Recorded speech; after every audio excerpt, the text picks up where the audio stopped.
নমস্কার বন্ধুরা, কুকফিলা ইউটিউব চ্যানেলে আপনাদের আবারও একবার স্বাগত জানাই। আজকে অত্যন্ত পরিচিত একটি খাবার আপনাদেরকে করে দেখাবো, সেটি হলো কুমড়ো ফুলের বড়া। কুমড়ো ফুল এই গরম থেকে শীত পড়বার সময়ে প্রধানত বেশি পরিমাণে হয় এবং আমরা সকলেই জানি যে কুমড়ো গাছের পুরুষ ফুলগুলোকেই কুমড়ো ফুলের বড়া ভেজে বা বড়া করে খাওয়ার চল। স্ত্রী ফুলগুলোতে যেহেতু কুমড়োর ফলন হয়, আমি এখানে কুমড়োর ফুল নিয়ে নিয়েছি, তাজা বাজারের থেকে কেনা কুমড়ো ফুল। কুমড়ো ফুল অত্যন্ত সুস্বাদু খেতে, ঈষৎ মিষ্টি স্বাদের হয় এবং প্রধানত বড়া ভেজেই খাওয়া হয়। কুমড়ো ফুল খেলে এর মধ্যে অনেক সিজনাল বেনিফিটস বা ট্রেটস থাকে, যেটা এই মরশুমে খাওয়া স্বাস্থ্যের পক্ষেও ভালো। আপনারা ভিডিওতে দেখুন, কুমড়োর ফুলের বোটাটা এভাবে কেটে আলাদা করে নিচ্ছি এবং ভেতরে ফুলের মধ্যে একটি এইরকম অংশ থাকে, সেটা বের করে দিচ্ছি এবং দেখে নিচ্ছি ভেতরে পোকামাকড় আছে কিনা, এবং যে নাপটাতে বোটাটা আটকে থাকে সেটা আমরা রেখে দেওয়ার চেষ্টা করছি, তাতে বড়া ভাজতে এবং কুমড়ো ফুল ধরতে সুবিধে হবে। এভাবে সমস্ত ফুলগুলোকে তৈরি করে নিয়েছি। এইবার একটা অন্য পাত্রে চালের গুঁড়ো নিয়ে নিচ্ছি 3 চামচ বড় চামচের, এবং 1 চামচ বেসন নিয়ে নিচ্ছি। বেসন দিলে তেলের গায়ে অযথা একটা ফুল আরেকটা ফুলের গায়ে বা তেলের গায়েতে লেগে যাওয়ার ভয়টা থাকে না, বা কড়াইও লেগে যাওয়ার ভয় থাকে না। সেজন্য আপনারা অল্প একটু বেসন মিশিয়ে দেবেন। তার সঙ্গে দিয়েছি পোস্ত, দিয়েছি নুন, এখন দিয়ে দিচ্ছি চিনি, খুব সামান্য হলুদ গুঁড়ো দিয়ে দিচ্ছি। এই জিনিসগুলোকে খুব সুন্দর করে আমরা মিশিয়ে নিচ্ছি, শুকনো উপকরণগুলোকে।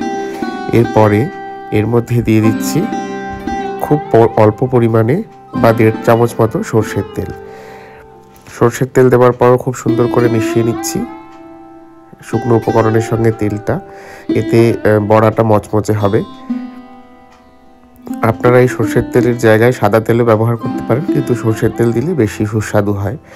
এবং এবার অল্প অল্প করে জল মিশিয়ে একটা স্মুথ ব্যাটার তৈরি করে নিচ্ছি। অল্প করে জল মেশালে এই ব্যাটারে বা গোলায় লাম্প তৈরি হয় না বা দানা তৈরি হয় না। একদম স্মুথ ব্যাটার তৈরি করবার এটা একটা উপায়। অল্প করে জল মেশাতে হবে এবং ভালো করে মিশিয়ে নিয়ে আবার একটু জল মেশাতে হবে। এভাবে করলে গোলাটা স্মুথ হবে বা মসৃণ হবে। এইরকমভাবে গুলে দেখে নেবেন একটা 8 লেখা যাচ্ছে কিনা। যদি একটা 8 লেখা যায় এবং সেটা 1 সেকেন্ড কি 2 সেকেন্ডের জন্য থাকে এবং তারপর ডিসঅ্যাপিয়ার করে বা হারিয়ে যায়, তাহলে বুঝতে হবে আপনার ব্যাটারের কনসিস্টেন্সি বা ঘনত্ব ঠিক আছে। এবার একটা হামানদিস্তা নিয়ে স্বাদ অনুসারে ঝাল আপনারা নিতে পারেন। আমি 4টে কাঁচা লঙ্কা নিচ্ছি এতগুলো ফুল ভাজবার জন্যে। এই কাঁচা লঙ্কাগুলোকে হামানদিস্তার সাহায্যে থেতো করে নিয়ে ব্যাটারের মধ্যে দিয়ে দেব। আপনারা ইচ্ছে হলে হাতে ভেঙেও দিতে পারেন বা কুচি করেও দিতে পারেন। আমি এভাবে হামানদিস্তায় থেতো করে গোলার মধ্যে মিশিয়ে দিচ্ছি। কাঁচা লঙ্কাগুলো গোলার মধ্যে মিশিয়ে দিয়ে আবারও সুন্দর করে মিশিয়ে নিচ্ছি চামচের সাহায্যে, এবং ব্যাটারটা রেস্ট হতে দিচ্ছি 15 থেকে 20 মিনিটের জন্য। এই সুযোগে কুমড়োর ফুলগুলো ধুয়ে নিচ্ছি। একটা ঝাঁঝরি গামলার ওপরে ফুলগুলো এক এক করে সাজিয়ে দিচ্ছি এবং রানিং ট্যাপ ওয়াটারের নিচে ফুলগুলো ধুয়ে নিচ্ছি। আপনারা বাড়ির গাছের ফুল হলে না ধুয়েও নিতে পারেন। আমি যেহেতু বাজার থেকে কেনা ফুল ব্যবহার করছি, সেহেতু একটু ধুয়ে নিচ্ছি। ধুয়ে জল ঝরিয়ে নেওয়ার পর কড়ায় 6 থেকে 7 সেন্টিমিটার ডিপ করে তেল গরম করছি, সাদা তেল। এক্ষেত্রে আপনারা সাদা তেল ব্যবহার করবেন ভাজার জন্যে। এবং তেল খুব ভালোভাবে গরম হলে গ্যাসের আঁচটা কমিয়ে দেবেন এবং তারপর ব্যাটারটাকে আঙুল দিয়ে ভালো করে আরও একবার মিশিয়ে নিয়ে ফুলগুলো একটা একটা করে চুবিয়ে নেবেন ব্যাটারের মধ্যে বা গোলার মধ্যে, এবং অতিরিক্ত গোলাটা বাটির গায়ে কুমড়োর ফুলটাকে ঠেকিয়ে ঝেড়ে নিতে হবে। তারপর তেলের মধ্যে ছেড়ে দিতে হবে।